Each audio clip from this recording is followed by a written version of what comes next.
Welcome to Beyond the Margins, the podcast, the place where we engage, educate, empower, and elevate. I'm your lead learner and host, Dr. Sohn A. Each week, I sit down with some of the brightest minds and dynamic leaders in education to challenge traditional narratives, especially those shaping the experiences of students at the margins. Together, we explore new ways to reimagine schools, classrooms, and learning communities as spaces for growth and transformation. At Beyond the Margins, we center students too often overlooked, sharing the stories, strategies, and ideas that matter most. Voices long pushed aside are brought to the center. Welcome to Beyond the Margins. Did you know the level of support a student receives is directly tied to their success? Students with the strongest support system consistently outperform those with little to no support. We have to ask ourselves, what are our systems actually producing? Are we building environments that truly support students, or are we expecting students to succeed in systems that were never designed with them in mind? Today's conversation is going to push us to think deeper about what student support really means every single day. Ms. Sherann Alkins is an educator, leader, and systems architect who has spent her career designing student-centered environments that move beyond surface-level solutions and into real structural change. Let's get into it. Thank you so much for joining us today. Absolutely. It's my pleasure. And so I'm excited about talking with you today. But before we jump all the way in, please tell me a little bit about your journey in education. How'd you get started and how'd you get here? Yeah, so I got started way back in the 1900s. I am the product of two educators. My father, a tenured professor, now retired, and my mother, a veteran elementary educator. So I am the product of educators. And from there, I went into social work. I really love service and community. But from there, I wanted to serve youth in education degree. So it's a bit of a combination. I went into school social work and immediately got a job in alternative ed. And I'll wait to share that part with you. But alternative education was my very first job as a school counselor, moved up into administration as an assistant principal, and then you into school covered leader. a lot of different positions in the profession. So what anything you can tell us about the difference in roles that you serve? Did you have one that you enjoyed more, that you found most interesting? Honestly, I've loved all of them, particularly in hindsight, because it was all ed. They were usually very small communities. So it was always students first for me. So I got to know 100% of our kids. There was never a kid I didn't know. And so because of that, I think I was able to really enjoy each part of my role. We'll say the lack of responsibility and budgets and buses and scheduling, like all of that in the admin role, it adds to it. So I will say that being a school social worker at heart, school counseling, And that lends was my directly favorite. to your whole platform around student support, your background in social work. So let's get into it. When I say student support to you, what does that mean to you? Sometimes we hear about holistic education. We talk about things that happen in the school or the community, but what does student support mean for you? I will tell you, in 2026, it means infrastructure. I wouldn't have told you that 20 years ago. So what I used to actually teach at the graduate level, and I've taught classes in school social work. I've taught substance abuse treatment. I've taught policy, human behavior. In all of those aspects, I actually used to teach school social workers that they were guests in the education system. Yeah. And I was so wrong about that. I was wrong. And not because it wasn't what was happening, but because it allowed us to be separate from. And being separate from really allowed the field to evolve around us instead of with us. And so right now in 2026, I will tell you it means infrastructure, because without the collaborative relationships, without that alignment, which leads to coherence with administrators, teachers' instructions, and support, right? Listen, the folks that are running the buses, the kitchens, the custodians, it has to come together. And so that's what it means for me right now. And that's why it's so important from my particular perspective. When I think about what counseling and student support looks like, it has to be everybody. Yeah. Everybody. And so, Everybody. historically, education, or schools, I should say, schools and the community haven't always had the best relationships, especially in urban communities. So how has that impacted the way that students can receive the totality of supports they may need to be successful? That is such a We big can we can do it question. in parts. Okay. We can, let's dissect it. Yeah. Let's yeah. Okay. Let's get up a little bit. We're gonna lead in. Okay. Community first. Um, as a people, and I will speak to brown people, whatever part of the diaspora you're from, we've always had this air of Yes. what was it, intellectual identity, right? Claude Steele's work, and really just Mhm. understanding from whence we came. And we've struggled as African Americans to kind of step into that.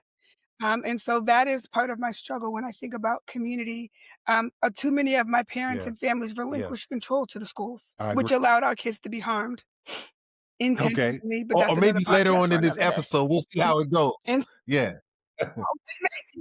Yeah. yeah, but it's intentional, right? And I fell victim to that, right? So the way I was trained in my prep education programs and social work education programs, and no shade to the schools that I went to, but it was a very Western white lens of learning.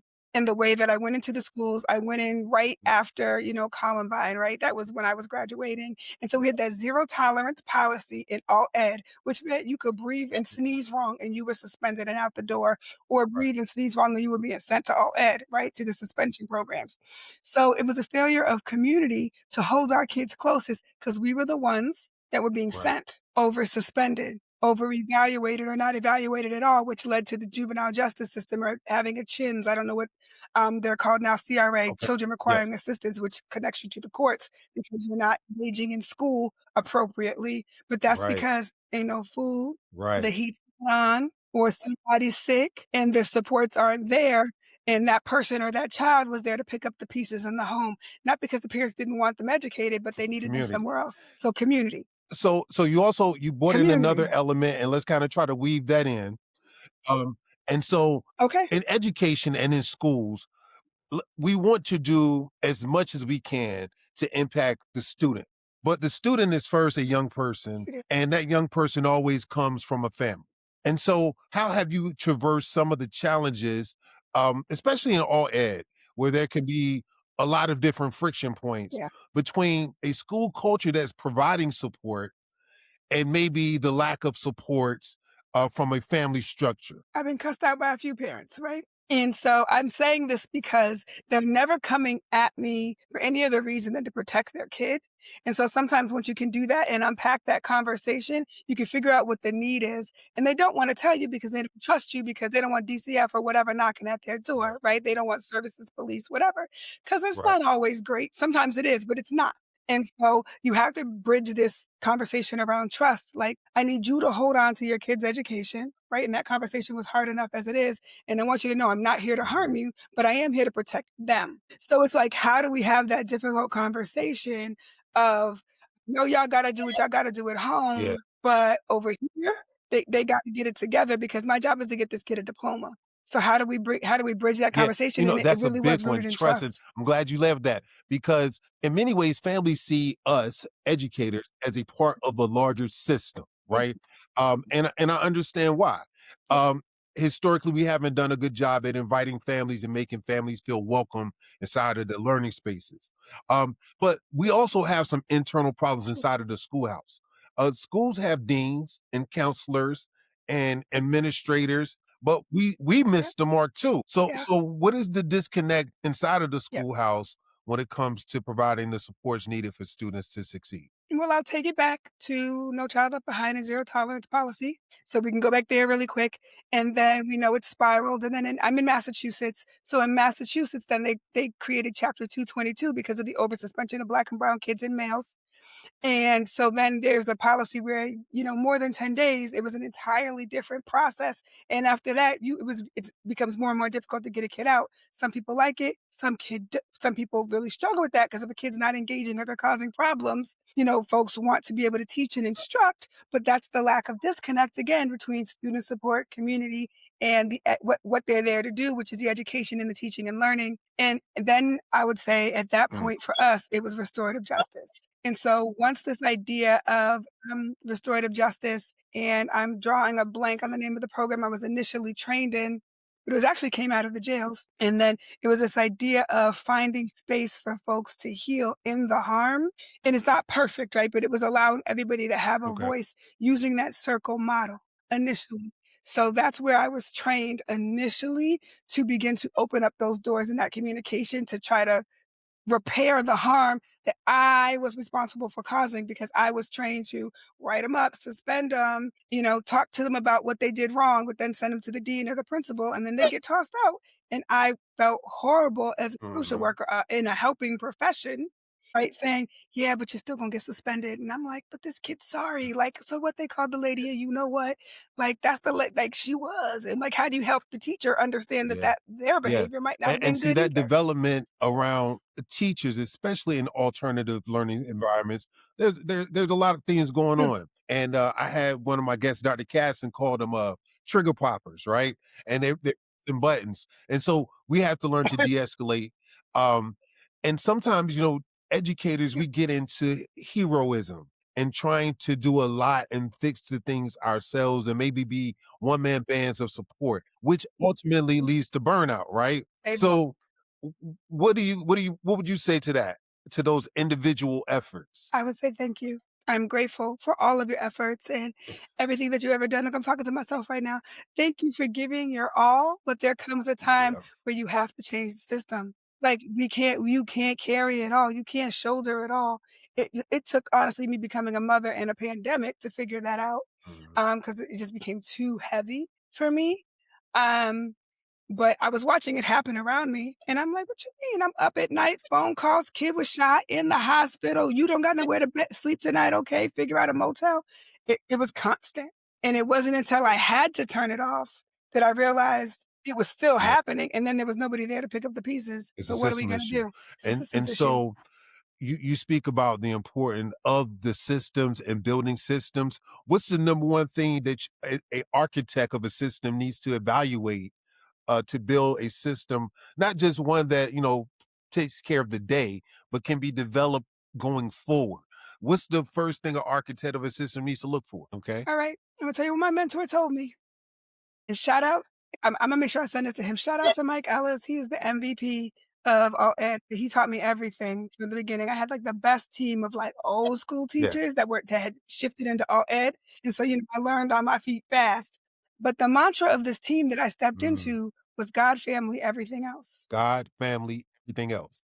So whatever your higher power is, whatever you call Allah, don't care. Whoever, Right. not in a disrespectful Right. way, but if whoever it is that you pray to, Hmm. bigger than you, right? As long as they're bigger than you gotta put that first.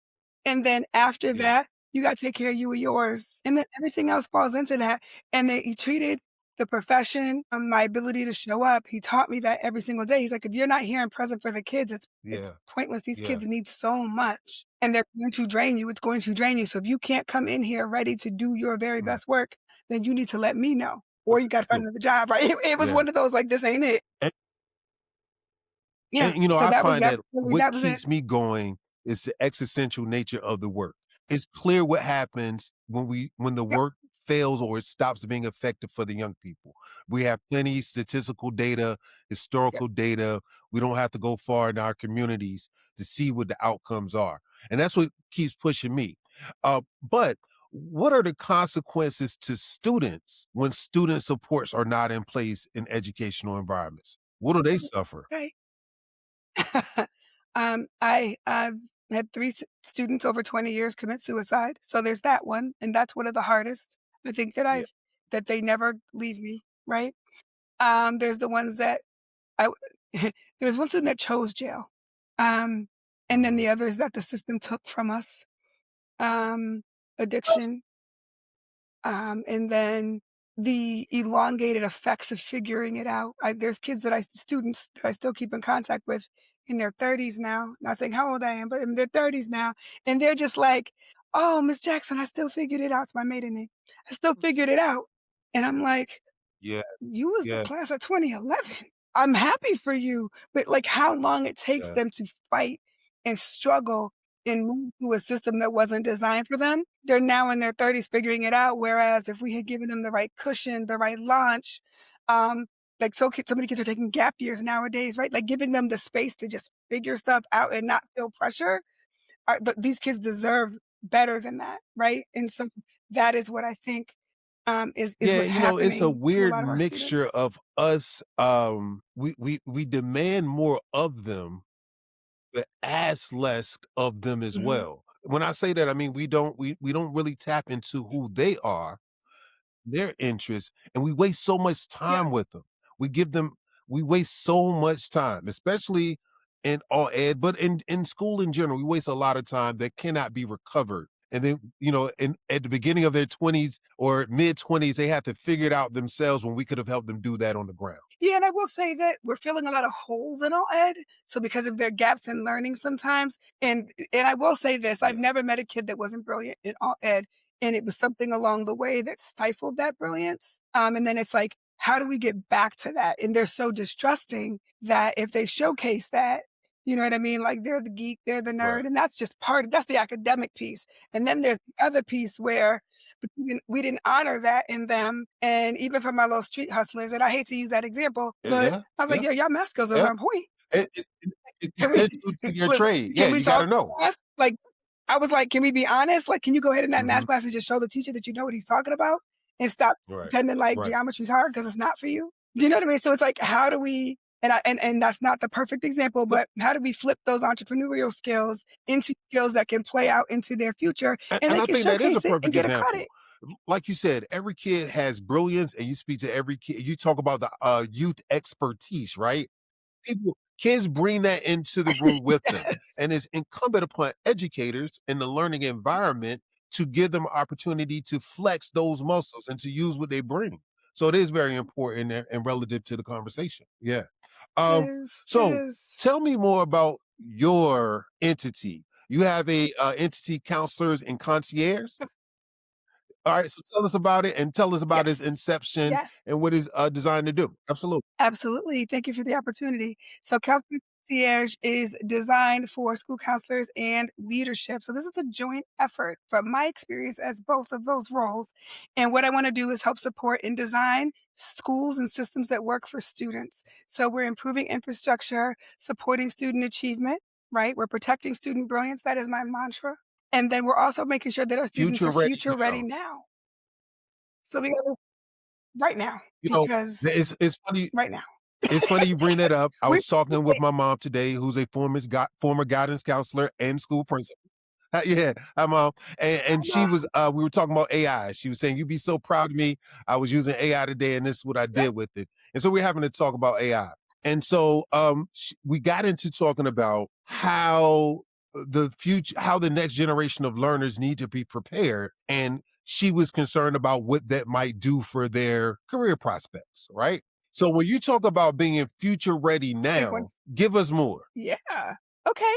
So, I'm also a doctoral Congratulations. student. I don't know if I shared that with you. I All just right. finished my thank you, thank you. You Yeah, warned yeah. me, Get but it in, get it listen, done. get in and get it done. So, I'm actually interested in studying student support, youth mental Mm, health, and AI mediated environments. So, what I do know is that I tell the story all the time about the student. I use the pseudonym Samuel, who was a rapper, honestly a poet, but a rapper. And ChatGPT had just come out, and he was like talking. He would be, I mean, flowing in the yeah. hallways. That was this thing. We can go to class, but be flowing in the hallways. And then over time, post ChatGPT, you would hear his sound change. And I'd be like, okay, it's clean. I get Yeah. it, but it wasn't him. It wasn't Yeah. gritty. It wasn't the streets. It wasn't his story. And I was like, who are you talking to?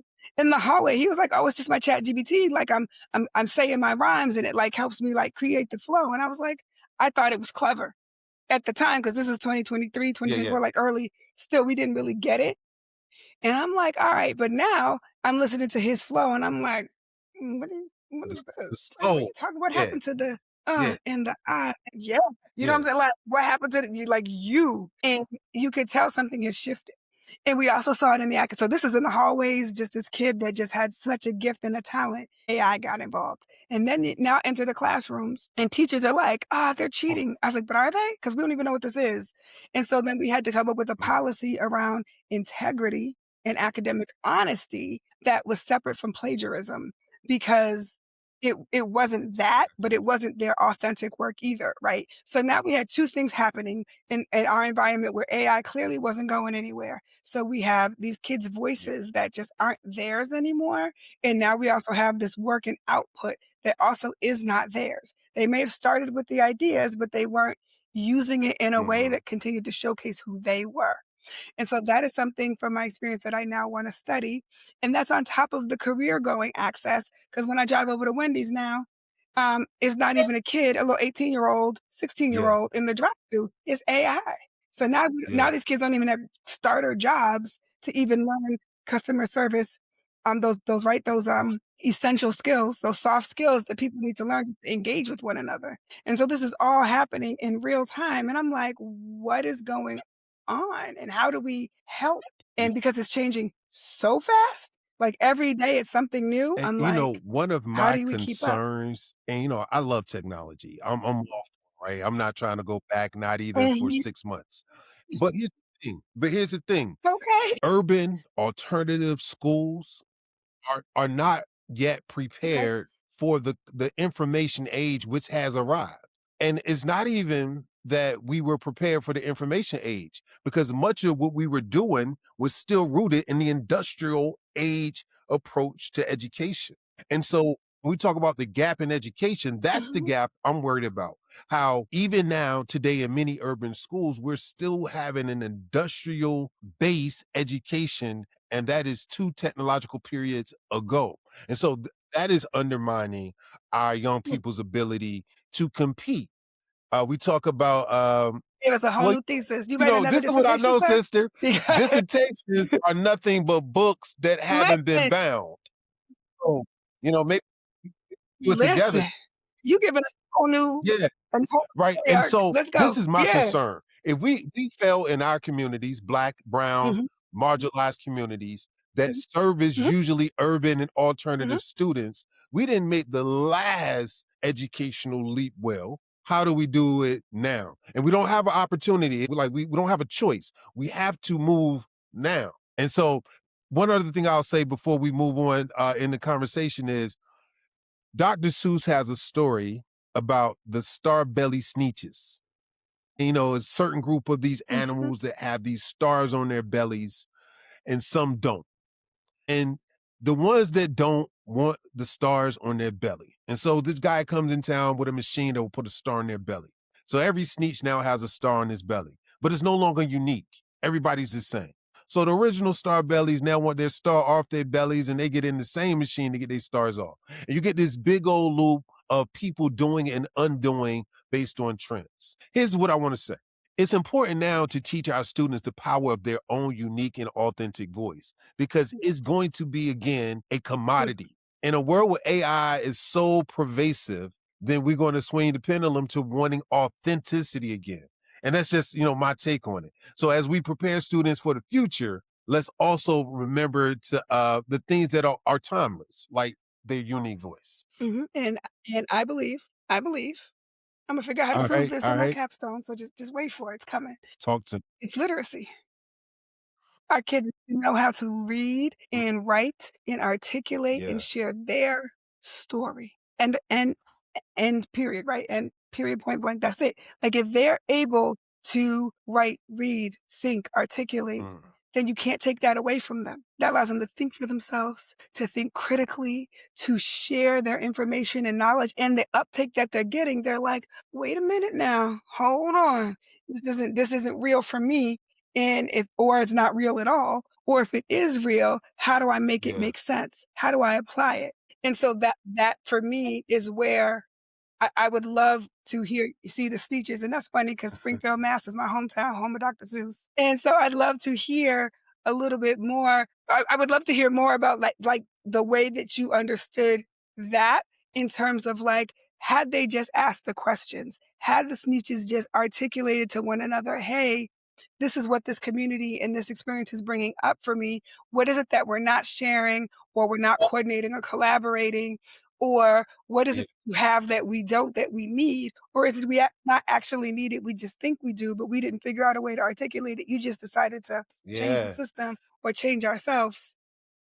instead of actually focusing on what And it that was is that a was going on beautiful around us. segue, Ms. Alkins, to talk about what we do to students as educators. That whole litany of questions that you just ran down, we don't allow the venue or space for students at any level to give us that feedback. And so how can we provide them the support that they need when we don't ask for the input? I'm not gonna so the school that I led, is so passionate about the experience, but if anybody was to walk in, oftentimes I would like, "What are you running, a drop-in center?" Like, I would get, like, these interesting, like, comments about the community, and I'm like, "Maybe. They're here, though." You know what I'm saying? Like, they wasn't here, now they're here. So, it's Mhm. like, how do you create the culture first?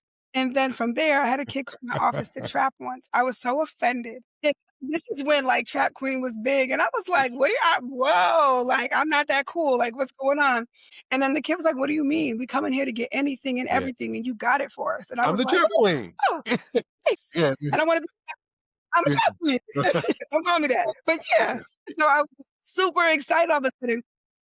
Trap, right? Teach, resist, accelerate, and persist. And so I would work with these Yeah. kids, right? And so we came up with this little Yeah. acronym and I put it on my door, welcome to the trap. And so um, Yeah. access agency, right? And voice advocacy. And so those are the things that I would work on with my students.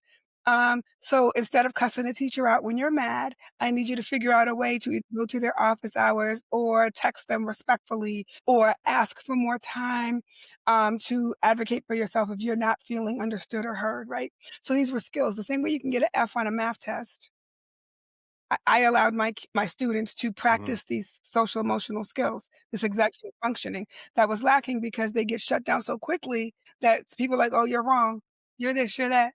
And it also helped that we were in a competency-based community also, and so it was never a zero-sum grade. You could always Right. finish or figure it out from there, which was very also helpful in building these skills in For these students. themselves. They Yeah. weren't competing with Yeah. anyone but And themselves. you also gave them an opportunity to collaborate in building the community. When Mhm, they called your office a trap mhm. house, you didn't resist. You use it as a teaching tool to well, yeah, but hey, that's okay for a little bit, right? But to be able to repurpose it into Good. something useful for your learning community Mhm, is the power of an effective educator. mm, We have to allow students to have as much mhm. voice and control as possible, and we work with that raw material instead of having them acquiesce and bend to our will. So that very good.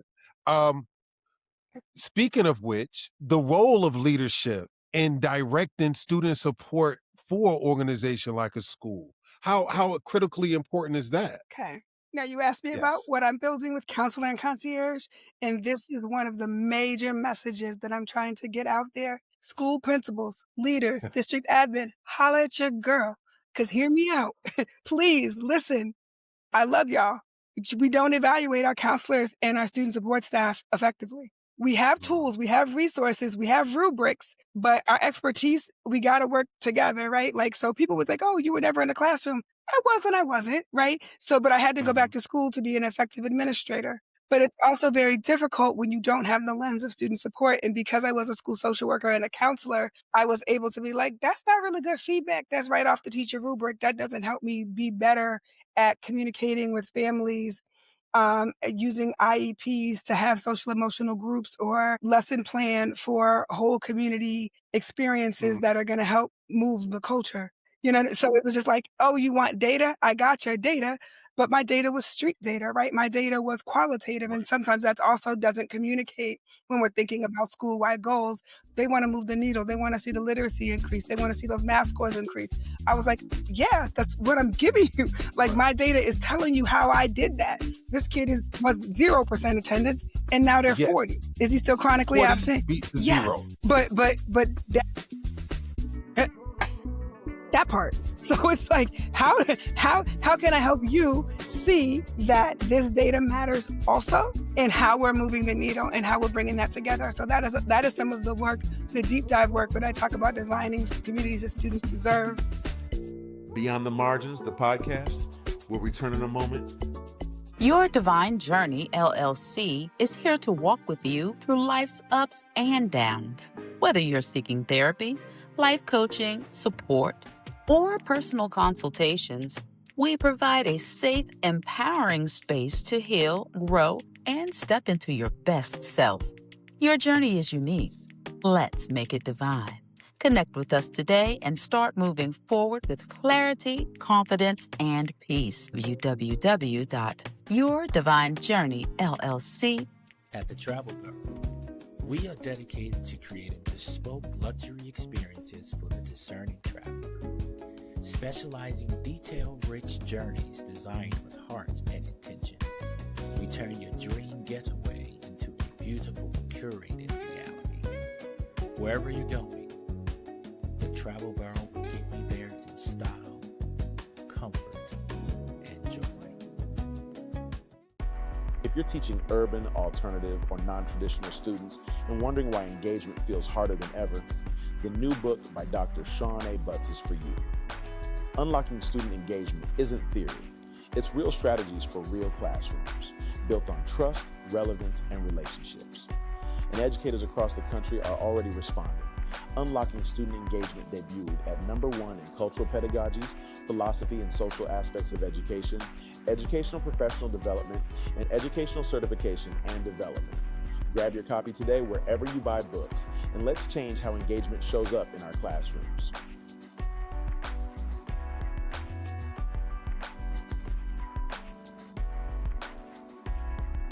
Welcome back to Beyond the Margins. And so what I hear from my lens and my ears is that you're talking about how you can ultimately increase student engagement, right? And to get students back fully involved in the teaching and learning process by providing them the supports that they need. I 1,000% believe that. And I understand that folks will be like, oh, our school's big. We got X about thousands of kids. We're, I'm drawing a blank, sorry, but exam schools, for example.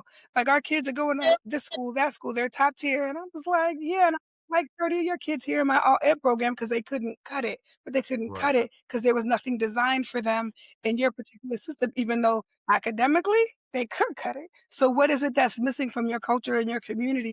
Do you think there's a model missing in between traditional public school and what we call alternative education? Are there missing links or models or points of access that don't exist? Yes. Where are there? Where and how would they look? What would they be if they're not in existence now?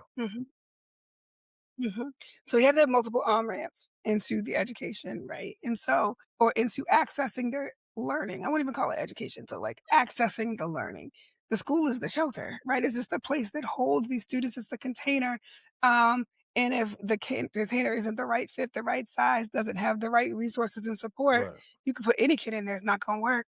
And so what is it that we need to do then to adjust, get the right size, the right fit, so we can, plant or put the right things around the students? And so funding this, budgets, and I don't know about your experience, but all ed never gets the funding. We get the least of the least in the basement with the creaky. And so, and I've been in every type of all ed. I've been in every type of all ed building. My last one, superb. People will walk in and be like, "Whoa, this is nice." I'd be like, "Yeah, and we're gonna keep it this way because where else were you gonna get this?" You know what I mean? And so that one, the container, or physical structure that students deserve. It's clean, they graffiti everywhere, it don't stink, So has these, central AC and heat. it seems Had like water a coolers for the given, kids. but in my experience, I've seen it. I've seen schools with no doors on the bathroom stalls. Right? How to use that place? I've seen no soap in bathrooms. I've seen some of the extreme cases, and it has an impact on how students show up and teachers. Like any person that you show up differently when the environment is not prepared for you. Yeah. And it's telling them you don't actually care if they're there. It speaks loudly. The Well, environment, I the noted that. preparation, it's Ve talking, it's telling a narrative. And Very. it's a competitive narrative because, okay, if I see the environment, I feel and sense what I can see, feel, and touch, then I sit down in the classroom and the person, the teacher, doesn't feel like they're engaging or connecting with me. And then the content, well, I don't see myself, I don't see my history, I don't see my story, I don't see my interests. What is that? That is a complete, utter waste of time. It is, and it is literally us Yeah. saying it without saying it. Like, we don't actually care if you're here. We don't actually care if you learn. We just getting this job. When they be like, "You just here to get a check," I be like, "You know what? Looking Right. around, you might be right. Because why else would I want to sit here every day? Why would I want to sit in this horrible, dank, just not loving and nurturing space that So isn't any? No one should be here." And so, having is it kids that they should incumbent come and upon learn in that. educators like myself, people like you and I, who've been in the trenches and seen it firsthand, to uh, build new systems, to build new structures and schools for students who've been overlooked? I'm gonna be honest. I'm ready to tear it down. I am. I'm with you on that. I'm watching it happen around me, and I'm a proponent of public school. I think every child deserves access to an Yeah, education, yeah, but not like this. Not like so. I love alternative ed because it gave us the space and the freedom to think differently, to do differently. And honestly, when you're in all ed, we just had less eyes on us half the time. So we can make the change, make the shift, adjust the curriculum to serve the kids that we had, right? These young people, we were looking at them being like, this ain't working. But how do I get this kid into college? How do I get this kid into this plumbers union? How do I get this kid a job, somewhere to sleep? Right? We're yeah. solving the problems in real time. And so because we had that flexibility, we were able to do that. The more eyes, the more attention, the larger the system. It's Yeah, like, oh, they want to pay attention to us now. I'm like, yeah. hold on, go away. Go back away, please. Because we were fine till you wanted to come in and tell us, oh, your attendance data. I was like, this kid got a 400% improvement on their attendance. They're like, but you're chronically absent. I'm like, Yeah, duh, they came chronically absent. Why would they went from 0. to Again, I 40. just gave this Yeah. example. They went from Who 0. increases 40% and not be praised? It's like they missed the narrative. They missed the forest for the trees.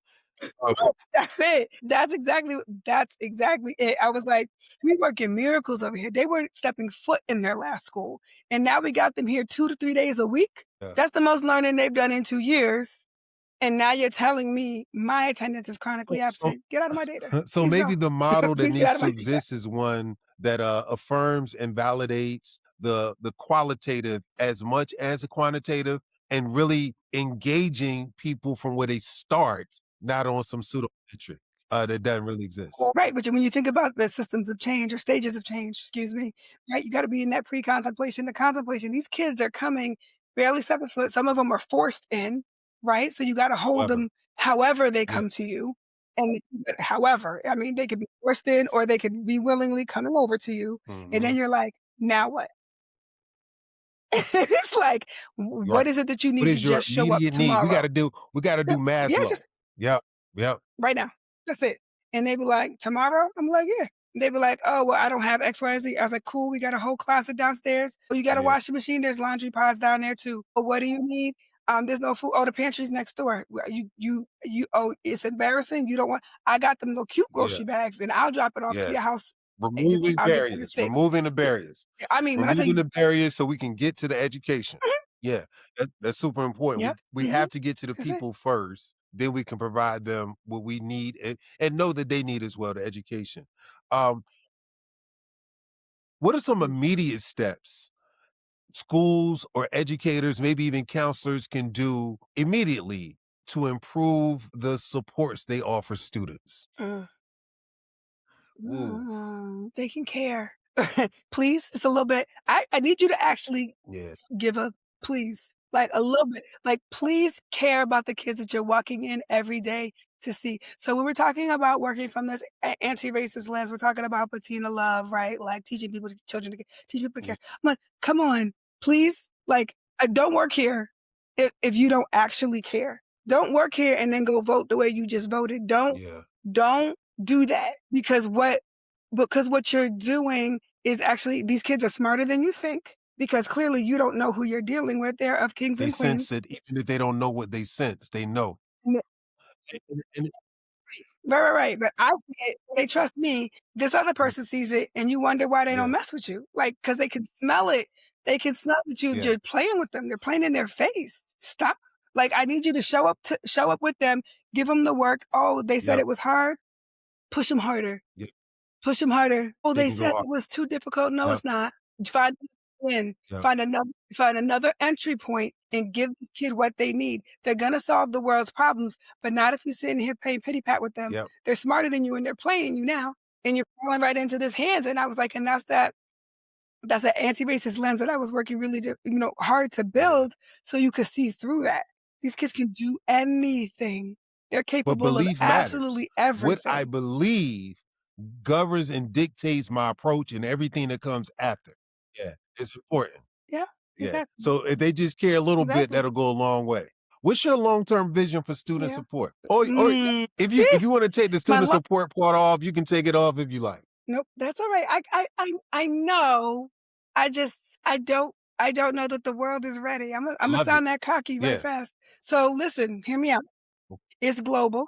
Global citizenship is my thing. Our kids should be able to go anywhere and do anything. One of my most favorite experiences was supporting students and going to Ghana, not Europe, not Ghana, Yep. right? And they came back changed. Okay. And so the way that I want students to identify and visit and respect indigenous cultures, again, from whence we came, South America, Latin America, Africa. I need them to go. I need them to see. I need them to explore. So my goal long-term for student support is global citizenship first. And then second is healthy minds, healthy bodies. Like, please, we're doing too much for these kids. And we already talked about AI, but honestly, these kids need to understand what large language models are. They need to understand the tech behind it and what it's actually being designed to do. That's a conspiracy theory, so I won't go there. But I got questions about what it spits out and how it's trained because the way mine talks to me, Right. I can code switch. And so I think my ChatGPT thinks it can too. I'm like, no, sir, daddy. Go back. You're You are above your pay above grade. the Back up. I don't know you. Yeah. Listen, It's the free model. I don't know you like that, chat. Right? Need you a favor. Stay here. And so I'm get so that part. And then I also believe in the healthy bodies. And so what I also know is I started my career when I said all ed, it was a recovery high school. And so one of the things with Black and brown youth in an urban setting is we weren't sending our kids to treatment. We already had our frustrations and concerns around the service models that were happening in these facilities for our kids. And so what was also very difficult was to convince a kid that weed or smoking was bad. And I was like, okay, fair, but developmentally, you shouldn't be doing it, right? You're 16, 17, your brain is forming. Like, I need you to take a break from this thing so you can try to get your body healthy, your mind healthy. Down the road, if you want to listen, I can't tell you what to do, but let's get you healthy now. Let's get your body healthy so your mind is doing what it needs to do from that human and brain development phase of where they are at that age. And so those are the things. I want them to be worldly. I want them to be literate, and I want their minds and their bodies healthy. That's what I think student support should be doing for our schools, because then that opens the door for the learning that can happen, right? Once we can get these kids centered and whole, they can do anything. I believe it too, Absolutely. and I've seen it as well. I've seen it. And in education for so long, we've talked about literacy. I don't know how good a job we've done with literacy, but literacy is definitely on the menu. Health has been on the menu. You have a health class at some point in high school. I think it's a semester, and then they pretty much say the bathe, brush your teeth, and use deodorant, and right, and you're going about the way. But one of the pieces that you talked about just now that we have done nothing around is to showing young people how they belong to the larger global context, right?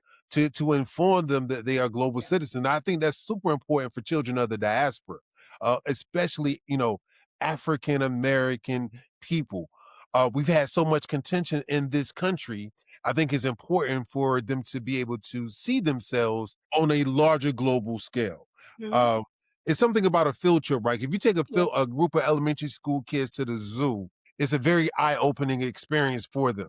You take them to the aquarium, it's a very eye-opening experience. But when you take an adolescent, a teenage person, a young adult to Ghana, and they see that and they can experience, I had a similar experience. I took kids to South Africa, to Johannesburg. And you can teach and they can learn more at lunch than they can before the midterm exam in your social studies class, because that's how true learning happens, right? Outside in the real world. So I appreciate that you have a global lens on it, and finding a way that students get outside their neighborhoods, get outside of their communities. Now, it's important to understand community, but it's also, this is what I always say, you can never know fully where you're from until you go somewhere else. What do you juxtapose it against? How do you compare it? Yeah. So thank you for that. Yeah. Last question. What's one truth that you want the Okay. listeners and viewers to leave with today? One truth. One truth. I am about revolutionizing youth-centric services. I want to be everything. I believe in these young people. I'm going to butcher the quote, so I don't want to say it exactly, but we're borrowing this earth and this land from them. So to all of our indigenous family, right, that understand what it is that we owe this earth, I want people to understand that we are, and should be preparing our students and our young people to be stewards back to that, and not the other way around. Yeah. They don't owe us anything. These young people don't owe me anything. We get to serve them. Yeah. It is such a blessing, and I don't know when I figured that out pretty young, because I thought I knew everything. I was one of those kids, and then I was like, "Oh, we are smart. Oh, we are capable. We can do anything." And I just had mentors. Shout out to the Urban League of Springfield that really just poured into us as a group of young people that allowed us to just take on the community and just do powerful work around using our voices in advocacy. And so that's what really think built my passion for the human services in that field. And that's what I think got me into the place where I wholly believe these students, I'm listening to them. I mean, I know some things, and I knew to listen to my grandma because she has some lessons to give me, and my parents, same thing, they paid it forward. But to be where I am, to have the blessing of being a fourth generation college educated Black woman, not many of us can say that. My grandparents and my great grandparents are college educated. That's incredible in our community. And to know that the next generation, and nieces and nephews are fifth generation college educated, is also incredible. You know what I'm saying? Like the fact that that's a thing, it's a thing for us. And that I can say that is so awesome to me. And so I owe that to my kiddos, my two babies that I'm raising every single day, to see the world through their eyes, my nieces and nephews, and every other student that I come in contact with, that I am so privileged to say their names and have been a part of their Beautiful. journey. And I wholeheartedly agree with you. That's looking at the past and the shoulders we stand on. What's next for you? How can the Beyond the Margins family keep up with you, and where can they find your work next? Yeah, absolutely. Well, stay tuned. I am getting my doctorate, so I'm really excited about that. I shared what I'm studying: AI-mediated environments, health and mental health of youth. I've got a few more semesters to go, a couple years. So just starting that journey, excited about that. You can find me on all platforms at Counselor and Concierge. And then I do have a public page on Instagram. So if you really want to find me, you can find me at Sherann Alkins, that's a public page. You can find me there. Every other platform is Counselor and Concierge. And what's next for me is subverting the dominant paradigm. I'm bucking the system at this point. Like, we're going to figure this out for these kids, for these babies.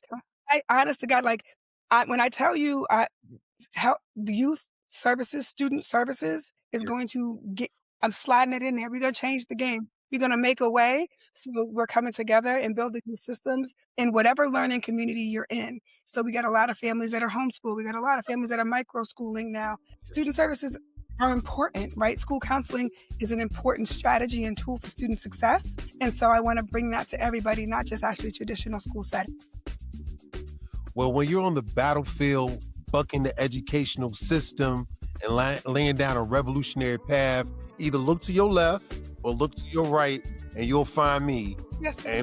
And we'll be shoulder to shoulder, pushing forward. Hey, look, sister, you are family to Beyond the Margins. We'll have you back. We'll continue to support each other in this work. Thank you for being here, and thank you for being with us. Thank you, Dr. Sean, for having me. I appreciate it. Take care. As Sherann Alkins helped us understand, the level of support a student receives is directly tied to their success. Not their potential, not their intelligence, not even their effort, their support. So when we see disengagement, when we see challenging behavior, when we see students not meeting expectations, we have to ask a harder question.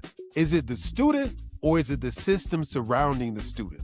Because support isn't something extra, it's foundational. I wonder, what would shift in our schools if we stopped labeling students as unmotivated and started auditing the level of support we actually provide to them. Next time on Beyond the Margins. Student engagement is much like that container. The goal is to use games, use kinesthetic learning. So I reintroduced that research in this part of the professional development, where we talk about the passive learning is lecture and writing, reading, and that the active learning is kinesthetic, is teaching each other. So we use that as a framework to put in the teacher's minds to say, let's flip this in a way that we know actually teaches children learn. So to contain the flavor, to contain the nutrients. Thank you for joining us on Beyond the Margins. If you've enjoyed today's conversation, share this episode, rate and review the show, and let's keep the dialogue going. If you would like to connect, email me at Sohn@beyondthemarginsllc.com. That's SOHN@beyondthemarginsllc.com. It's been a pleasure being with you. Until next time, keep teaching, keep learning, keep leading, and keep pushing beyond the margins.